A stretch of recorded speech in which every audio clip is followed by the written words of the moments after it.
Mesdames et Messieurs les ambassadeurs, Mesdames, Messieurs, distingués invités, c'est avec beaucoup de plaisir que je viens partager avec vous les résultats de l'étude que l'Institut Afrique Monde a menée sur la contribution du dialogue interreligieux pour la paix en Afrique de l'Ouest.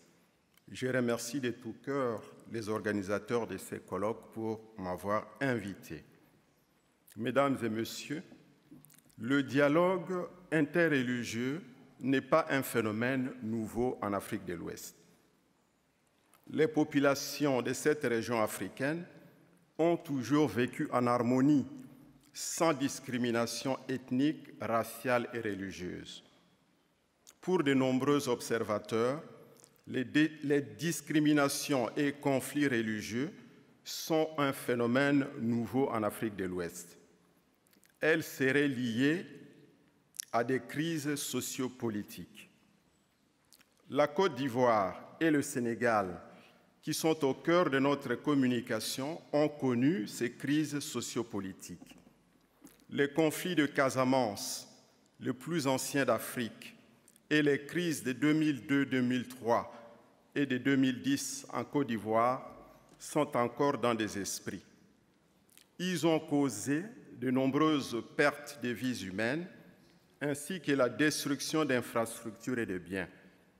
Ces conflits ont été présentés à tort, certainement pour des raisons politiques, comme des conflits religieux opposant des chrétiens et des musulmans. Face à ces conflits, les mécanismes internationaux et nationaux de règlement des conflits et de recherche de stabilité et de paix semblent mal adaptés.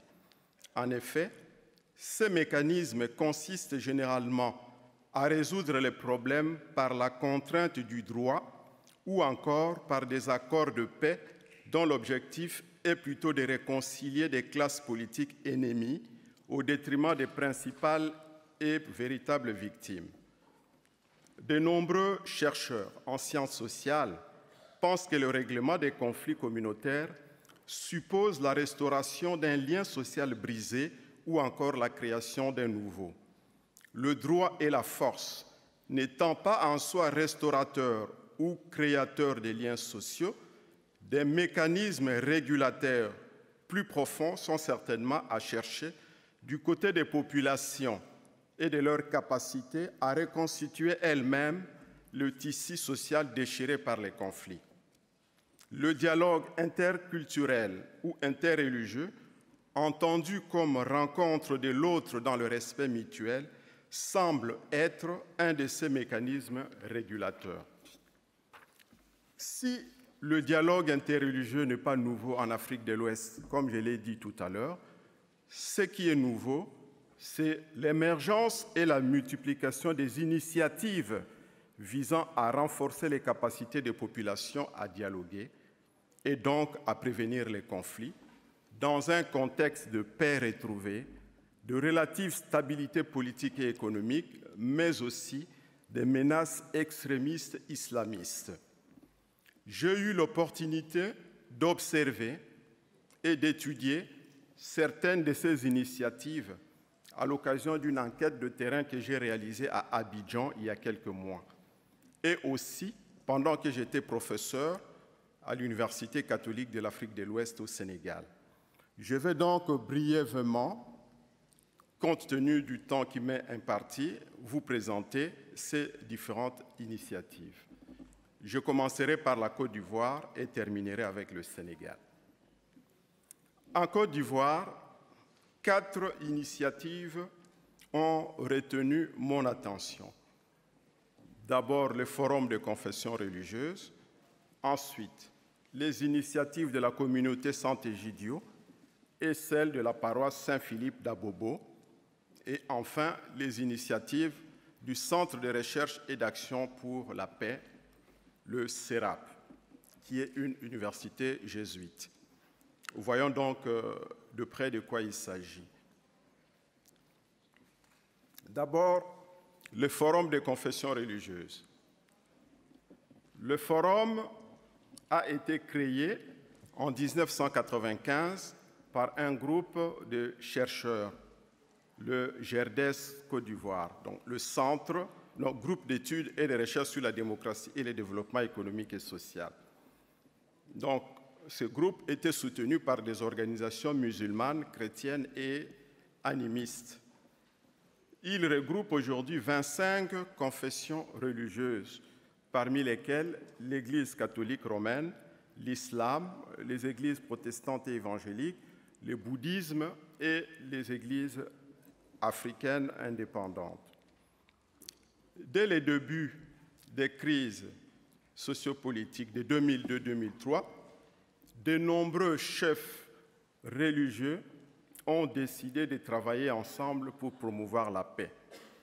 Dans une déclaration datée du 18 octobre 2002, le Forum de confessions religieuses exprime sa préoccupation et invite les Ivoiriens à créer un environnement d'union et d'amour, valeurs fondamentales qu'enseignent les différentes religions.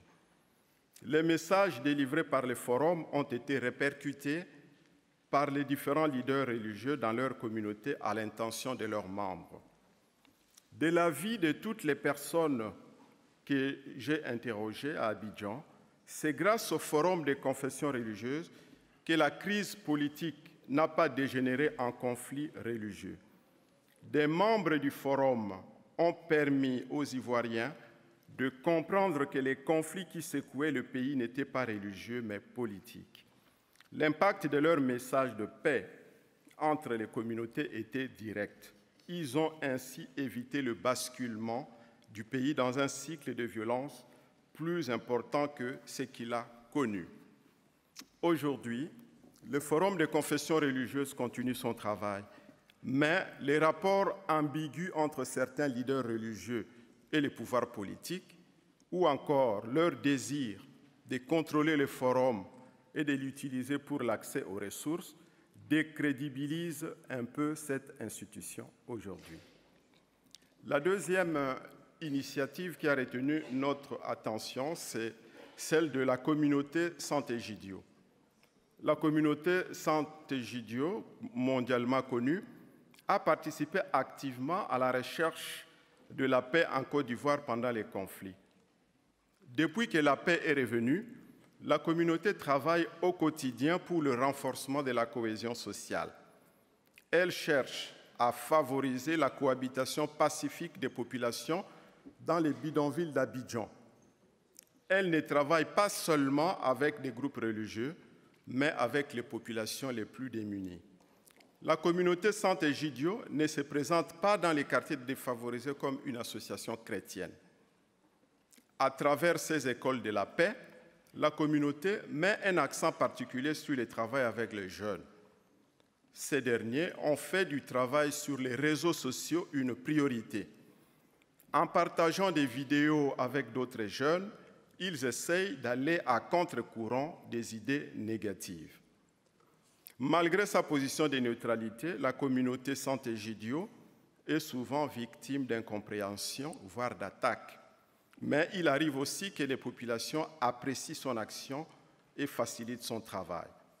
Actuellement, la communauté Sant'Egidio fait du soutien scolaire dans un quartier majoritairement musulman, précisément dans une école coranique à la demande des communautés musulmanes.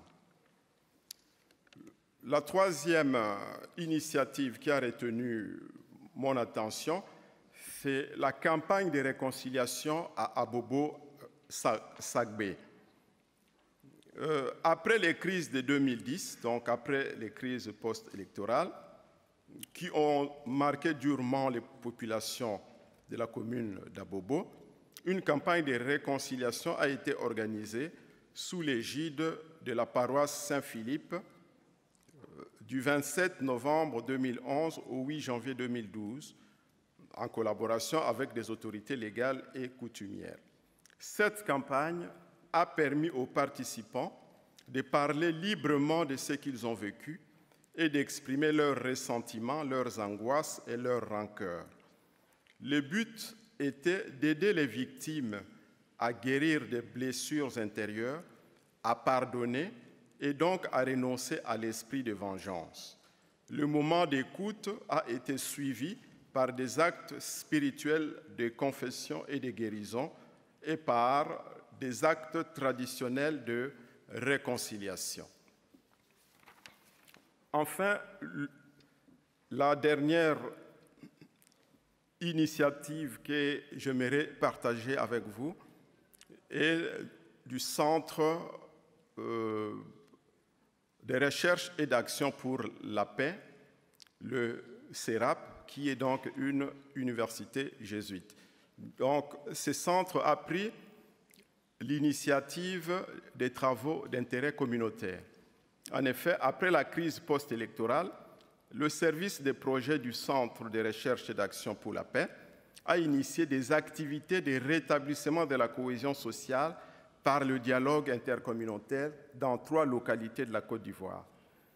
Il s'agissait de réunir des membres des communautés autour des projets d'intérêt communautaire dans le but de favoriser la rencontre, la solidarité et le dialogue. En exécutant ensemble des projets d'intérêt communautaire, il s'est créé des liens. Et ça a permis aux participants de se connaître et d'apprendre les uns des autres. 2 activités ont retenu mon attention et méritent une attention particulière. C'était l'activité de nettoyage des cimetières intercommunautaires dans la ville de Agboville. Cette activité, comme vous le constatez, a une portée symbolique très importante. L'autre activité, c'était le nettoyage de la cour de l'hôpital par des jeunes. Une autre activité, c'était la construction d'une porcherie communautaire. Donc, en travaillant ensemble dans ces activités, les populations ont donc appris à se connaître et à apprendre les uns des autres. Ces différentes initiatives que nous avons mises en évidence permettent de créer des liens et de prévenir efficacement des conflits futurs. Car derrière les projets, il y a une rencontre de l'autre avec lequel on ne partage pas nécessairement la même religion. Je vais maintenant passer au Sénégal. Au Sénégal, où j'ai été enseignant pendant plusieurs années, je n'ai pas retrouvé d'institution regroupant des leaders politiques, non, des leaders religieux comme en Côte d'Ivoire. Mais le Sénégal reste un pays à part dans la promotion du dialogue interreligieux. Quelles sont donc les initiatives les plus prometteuses dans ces pays? Il y a d'abord des initiatives de la Fondation Konrad Adenauer. Cette fondation, installée au Sénégal depuis 1976, a mis en place en 2009 un groupe de travail sur le dialogue interreligieux dans la perspective de la promotion du dialogue entre les cultures et entre les religions. Un comité scientifique a été mis en place. Il est composé d'experts et d'engagés laïcs représentant toutes les religions présentes au Sénégal, c'est-à-dire l'islam, le judaïsme, le christianisme, les religions traditionnelles, le bouddhisme et j'en passe. À ce jour, la Fondation Konrad Adenauer a produit une bonne dizaine de publications électroniques et imprimées ou encore sous forme de bandes dessinées sur les religions et les dialogues interreligieux. En dehors des publications, la Fondation a organisé différentes manifestations sur la thématique des religions et du dialogue. La Fondation travaille beaucoup avec d'autres partenaires et dans beaucoup d'autres domaines. Ce travail de terrain favorise le vivre ensemble et la cohésion sociale et donc les dialogues entre les membres des différentes communautés religieuses. La deuxième initiative que nous avons retenue au Sénégal, c'est l'enseignement du fait religieux à l'Université catholique de l'Afrique de l'Ouest. Sur la base d'un partenariat avec le Centre universitaire catholique de Bourgogne, l'Université catholique d'Afrique de l'Ouest, unité du Sénégal, organise à Dakar une licence et un master de sciences sociales de l'éducation aux faits religieux.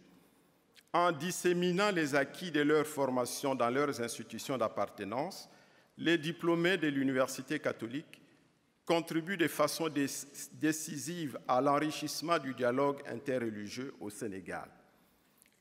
Deux remarques s'imposent toutefois par rapport à cet enseignement. La première est le caractère exogène du programme de formation. En effet, il s'agit d'une formation délocalisée au Sénégal. Conçue pour des étudiants français, cette formation ignore complètement la réalité religieuse du Sénégal, notamment les religions traditionnelles africaines et certaines confréries musulmanes. La deuxième remarque est que l'Université catholique de l'Afrique de l'Ouest est une institution privée et payante. En conséquence, seules les personnes les plus nanties peuvent accéder à cette formation. La dernière expérience que j'aimerais évoquer avec vous, c'est une expérience qui a lieu au village de Popenguine, au Sénégal donc. Donc, dans ce village, chaque année, il y a un pèlerinage chrétien, catholique. Et ce qui est frappant, c'est que cet événement est géré au plan local par un comité présidé par un musulman. Ce comité, composé en majorité des musulmans, prend en charge toute la préparation du pèlerinage, c'est-à-dire le nettoyage des lieux, les problèmes d'eau, d'assainissement, d'hébergement, d'électricité, de nourriture et tout. Alors, comment comprendre cette cohabitation harmonieuse? Je pense qu'il faut se tourner vers la conception sérère de la parenté qui est basée sur la notion de partage. On partage certes le sang, mais aussi la résidence et les croyances. Par ailleurs, les alliances matrimoniales sont un facteur important de parentalisation. Dans ce village, donc, des mariages mixtes entre chrétiens et musulmans ne se comptent plus. Dans chaque famille sérère, en effet, il y a des catholiques et des musulmans. Des frères et sœurs peuvent appartenir à des communautés religieuses différentes. Chacun vit sa conviction religieuse tout en respectant celle des autres. Les sérères de Popenguine, musulmans ou catholiques, ne traitent donc pas leur religion en catégories mutuellement exclusives. Le système traditionnel d'organisation sociale et de parenté demeure solide et cimente les relations entre acteurs sociaux, qu'ils soient ou non de même religion. En définitive, donc, le pèlerinage de Popenguine est un bel exemple de dialogue interreligieux et de solidarité. Les autres expériences, celles de la Fondation Konrad Adenauer et celles de l'Université catholique, sont aussi des contributions importantes pour la paix. Et pour conclure, je vais d'abord noter l'importance du dialogue interreligieux en Afrique de l'Ouest, non seulement pour la prévention des conflits, mais aussi pour la cohabitation harmonieuse des communautés et la consolidation de la paix. Le dialogue interreligieux est aussi, en Afrique de l'Ouest, un rempart important contre les extrémismes islamistes qui sévissent actuellement dans cette région du monde. Le dialogue interreligieux est possible quand on peut rencontrer et discuter ensemble. Rien ne remplace l'expérience concrète et sensible de la rencontre. L'interreligieux, comme l'interculturel d'une façon générale, n'est pas affaire de raison. Il relève du relationnel. La rencontre de l'autre ne peut se faire que si on parle et si l'échange permet de mieux comprendre l'autre. Les différentes initiatives que nous avons observées et étudiées permettent à des populations membres de différentes communautés de vie de se rencontrer. Par ailleurs, elles montrent clairement que les dialogues interreligieux ne se vit pas d'abord de façon théorique, mais pratique. Excellences, Mesdames et Messieurs les ambassadeurs, Mesdames et Messieurs, distingués invités, permettez-moi de terminer cette contribution avec quelques données sur l'éducation. Je pense qu'il est important de promouvoir l'éducation aux faits religieux en Afrique de l'Ouest et dans tous les pays du monde. Il est en effet important d'acquérir une large connaissance des religions, de leurs enseignements, de leurs pratiques, de tout ce qu'elles codifient dans le rapport à soi, aux autres et au monde. Il faut apprendre à les saisir dans leur genèse, dans leur contexte et dans leur évolution. Ce travail, qui devrait être une mission essentielle de l'école, permettrait de situer leurs limites, leurs archaïsmes, éventuellement leurs perversions, mais aussi leur grandeur, leur rapport exceptionnel à tout ce que les hommes recherchent en termes de beauté, de vérité et de bien commun. Et ceci, aussi bien dans les coutumes du terreau premier que dans les enseignements des grandes religions historiques ou dans les leçons humanistes de sagesse et de philosophie, fussent-elles agnostiques ou athées. Le traitement disciplinaire du fait religieux ne peut relever que de l'école, dans sa double mission de formation au jugement critique et à l'apprentissage à vivre en société et dans une société multiculturelle. Le facteur religieux est un fait humain fondamental. Le fait religieux est partout et c'est pour mieux comprendre notre actualité que son enseignement a fini par être fortement revendiqué ici en France, malgré des résistances dues à une ancienne conception de la laïcité, entendue comme ne devant pas s'occuper des religions. L'objectif de l'enseignement du fait religieux est de développer une intelligence critique du rapport à des textes dits fondateurs, en éclairant les énoncés du savoir à la lumière du croire et en soumettant les énoncés du croire à la critique du savoir. Le savoir peut débarrasser le croire des risques de crédulité ou de dogmatisme, mais il n'en détruit pas la raison. Le croire peut aussi avoir une dimension critique sur les dérives d'un savoir tenté, lui aussi, par le dogmatisme. Et pour terminer, je dirais que l'enseignement du fait religieux met en évidence le fait que la compassion est la chose du monde la mieux partagée par les religions. Valeur cardinale et fondamentale de toutes les religions, la compassion est certainement une plage commune autour de laquelle pourra se construire une paix sociale véritable et universelle. Je pense donc qu'il est important de promouvoir l'éducation à la compassion à l'école. La compassion est une prise de conscience profonde de la souffrance de l'autre, couplée avec le désir de la soulager et de faire quelque chose pour son bien. L'école est dès lors le lieu par excellence de transmission des valeurs humanistes. La promotion de l'éducation à la compassion et à l'empathie dans les écoles éveillera certainement la sagesse et le sens des responsabilités dans le cœur des enfants. Les experts conviennent que cette éducation à la compassion chez les jeunes est l'un des meilleurs moyens d'empêcher la violence, de s'enraciner et donc de construire la paix à la base. Les conflits et violences traduisent une absence d'amour et de compassion.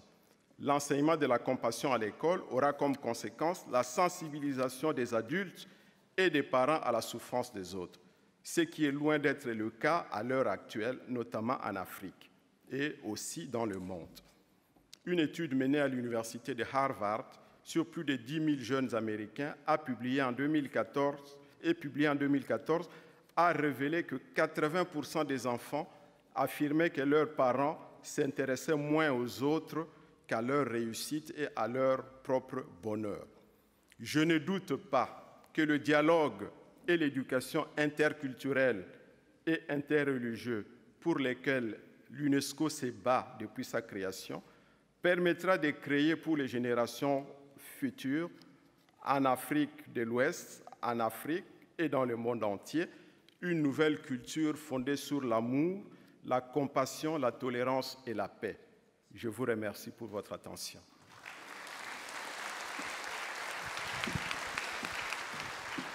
Merci, professeur Couillou.